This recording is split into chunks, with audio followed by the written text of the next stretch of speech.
We have with us today Vice President of DOD FED GLOBE, Mr. Ben Cartwright.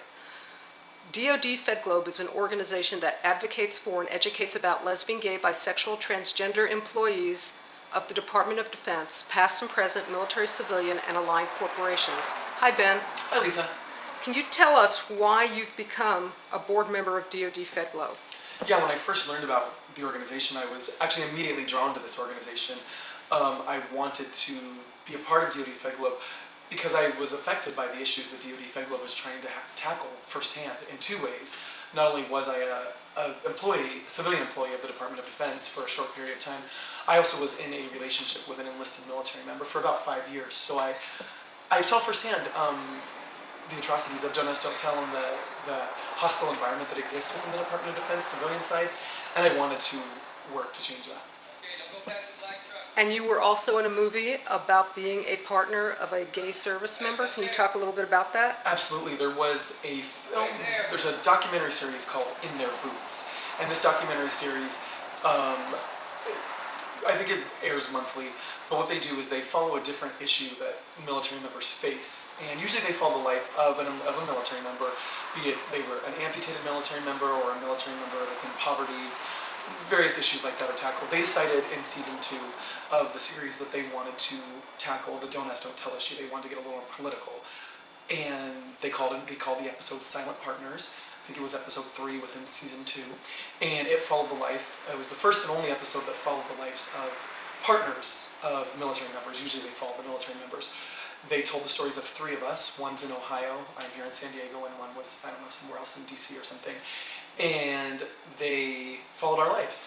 And we basically got to show the world, or whoever watched, what it was like to be the partner of a military member and how Don't Ask, Don't Tell affects me. The episode has been shown at film festivals across the nation, and it will air on KPBS in about a week or 2, I believe, or PBS nationwide, KPBS locally where I am. And also it was shown at the San Diego City Council meeting last summer when that council was voting on a resolution in opposition to Don't Ask, Don't Tell.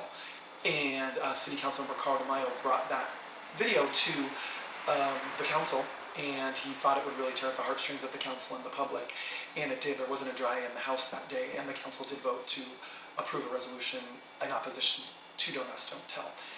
Now, a lot of people out there don't understand how hostile the work environment is in the Department of Defense for lesbian, gay, bisexual, transgender people, but you have firsthand knowledge. Mm-hmm. Can you explain a bit about the experience? Absolutely. I only worked for the Department of Defense for less than a year, but it was a substantial enough period of time to see what it's like working there, especially since I got to know so many employees that have been there so long and to hear what it was like for them.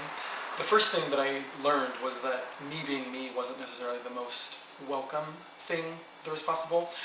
I have always worked for very LGBT-friendly companies prior to came after I graduated college to work for the Department of Defense. And when I went to my interview, like I do for most interviews, I part my hair to the side instead of this faux hawk I naturally sport.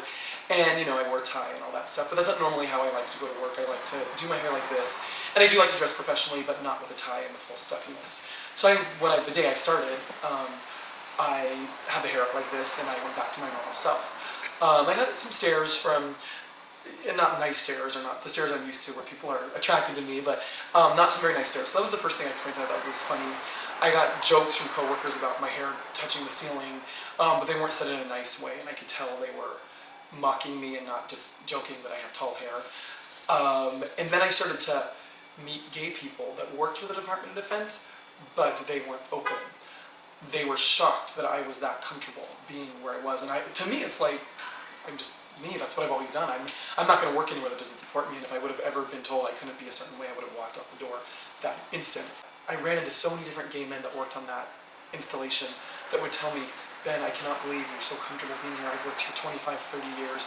I've never told anyone here I'm gay. I've lived with my partner for 30 years, but when I go on vacations and people ask me who I went with, I just say a friend, or because they wonder why I don't have a wife, and all those awkward questions that I put up with for 30 years, and I can never. And these are the things that these people deal with, and this is not enlisted people.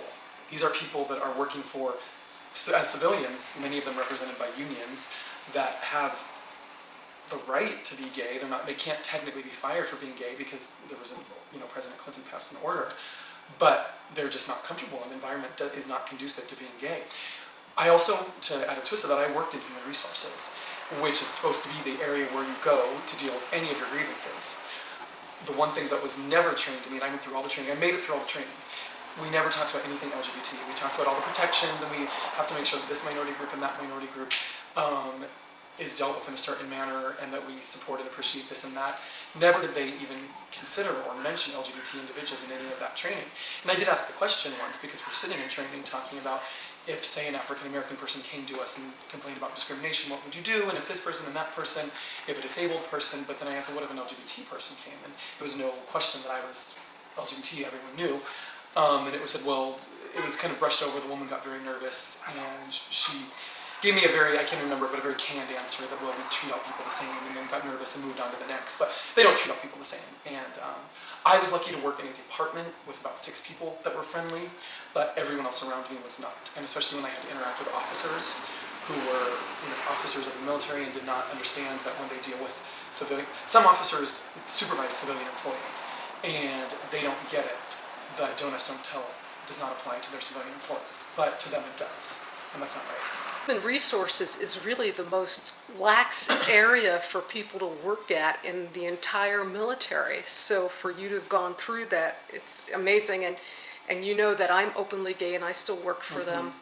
And I work in an area that is not anything like human resources. And I recently gave a presentation that's on DOD Fed Globe's website within Navy to senior leadership with the group I work with nationally, about federal protections from discrimination, and I included lesbian, gay, bisexual, transgender.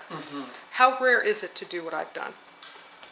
I couldn't imagine anyone else doing that. I imagine, Lisa, you're probably the only person in the history of the federal government, or at least Department of Defense, but that has caused such a stink, but in a good way.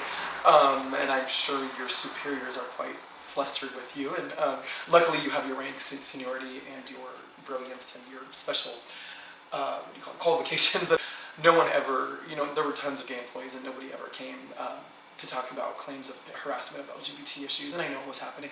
And even with the unions, but a lot of the unions that exist within the federal government aren't all on board with the LGBT protections, or LGBT sensitivity that we have here. So a lot of them, couldn't even go to their unions to talk about those grievances, because these military unions are different. And these DOD unions are, in my opinion, seem to be different than the outside unions. And I don't know much about unions because I haven't worked in the labor movement much. And in HR, we're trained to be anti-union because we're the enemy of union, and unions are our enemy. And we were trained. I went through mediation training, but most of it meant, how do I bring down the unions? And I was trained to do that. And so it's been interesting working in the LGBT community, on a side note, because we do so much coalition building with the unions. It's very interesting to come from that HR background, to be taught to hate unions and then have to go into a room and work with the unions. And I would do that. I would go to work and hate unions, and then I didn't really hate them, but you know what I mean? And then I would go to meetings with activist groups after work and love them. So it was, but Lisa bringing all of this, wanting to make a history day within the DOD and is very groundbreaking in my opinion. And I hope to see it. Definitely in the civilian side, but then I cannot wait till the day it goes into the enlisted side. At that presentation, there were military and civilian high-ranking people. Oh, great. That's amazing. That's great.